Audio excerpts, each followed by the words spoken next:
Eu vim aqui entrevistar dois rapazes que chama Eliabe e Gabriel. E aqui, vim aqui, Eliabe, apresentar ele aqui para vocês, para o Brasil inteiro, ver esses dois talentos.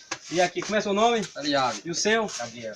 Pois é, gente, eu descobri esses dois rapazes, pense, um rapaz talentoso, tem tudo para ser o futuro aí do Brasil e cantar para Deus, que o som deles é cantar para Deus e louvar aí o mundo inteiro para Jesus. E vou mostrar onde eles tocam aqui, ó. Ele começa a tocar aqui, ele vem da roça, ele trabalha na roça, começa a trabalhar com isso aqui, ó.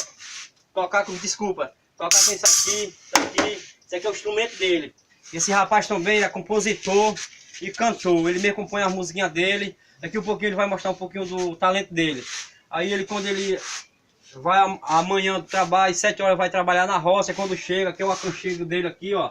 Aí começa a cantar a música dele e compor.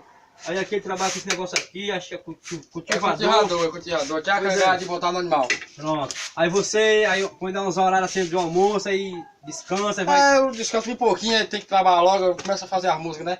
Aí eu vou pra cá, nessa bateria aí. Aí tem o meu amigo aqui que toca telecada, a gente se junta e começa a fazer as músicas. É, né? É. E aí, dá pra cantar um trechinho da sua música aí pra mim, pro Brasil ver aí? Rapaz, a gente tem muitas músicas, mas vamos mostrar uma aqui, inclusive sou fã do cara da banda Som e Louvor, Jefferson, da banda Som e Louvor, e eu fiz essa música inclusive pra ele. E eu quero que esse vídeo chegue até a ele. E a música que eu fiz pra ele é mais ou menos assim, ó. Eu não abro mão, eu não abro mão, eu não abro mão da minha salvação. Daqui a pouco a gente vai mostrar aí. Pronto, aí aqui porque a gente toca um pouquinho aí da música dele. E tem como você... Qual o programa que você tem vontade de ir assim, o seu sonho de um programa de televisão? Rapaz, eu sonho todo dia eu choro assim, eu sonho. É o Geraldo. Geraldo, todo dia eu assisto o programa dele, sou fãzaço dele.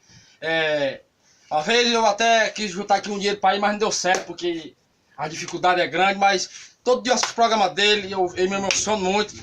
E um dia ele possa olhar para mim, esse vídeo possa chegar até a ele, quem sabe aí dá certo, né? Difícil é perder essa esperança, né? Não pode... Ó, Geraldo, olha para esses homens aí, rapaz, leva ele seu programa aí, você vai ver o que é talento bom, viu? E agora ele vai mostrar um pouquinho da música dele e do talento dele aí. Bora lá, vamos até aqui. Esse cara aqui de quem é? É meu, só que eu tô precisando de um novo já. Né? Precisando de um melhorzinho, que nós toca assim, né? Pronto, tecladinho deles aqui, que eles comparam, é veinha, onde eles ensaiam a musiquinha dele. Ele vai tocar agora aí pra gente ver um pouquinho da música dele aí. Essa música aqui vai diretamente pro meu amigo Jefferson da banda Som e Louvor. Espero que esse vídeo possa chegar até ele, hein? Vamos lá, meu amigo. Olha lá, solta o som com vocês.